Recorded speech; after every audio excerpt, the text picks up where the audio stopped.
Спикер Верховной Рады призывает срочно собрать Совет Безопасности ООН по поводу запрета Меджлиса в оккупированном Крыму. Андрей Порубий начал утреннее заседание украинского парламента с речи, в которой назвал запрет представительного органа крымских татар проявлением русского фашизма. Вчора Міністерство юстиції Росії оголосило Меджліс кримсько-татарського народу екстремістською організацією. Цілий народ, наші кримсько-татарські брати, оголошені екстремістською організацією. Це вперше після закінчення епохи диктаторів Сталіна і Гітлера цілий народ оголошують екстремістами. І це прояв російського фашизму. 18 травня 1944 року Сталін підписав злочинний указ, який призвів до страшної трагедії кримських татар.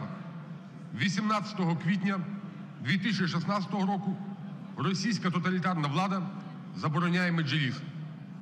Дії Росії ще раз підтверджують визначення цієї країни з цим керівництвом як тюрми народів. Кримсько-татарський народ не має іншої батьківщини, аніж Україна, аніж Крим. І наше завдання усіх разом зробити все можливе, щоб чим швидше звільнити від окупації наші землі і наших кримсько-татарських братів. Я від імені українського парламенту звертаюсь до міжнародних організацій дати реакцію на цей злочин.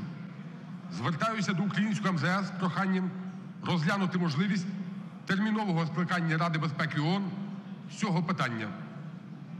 Я впевнений, всім цивілізованим світом ми доб'ємося звільнення наших побратимів з-під окупації. Привітаємо наших побратимів, кримсько-татарських братів, щоб вони відчули нашу підтримку.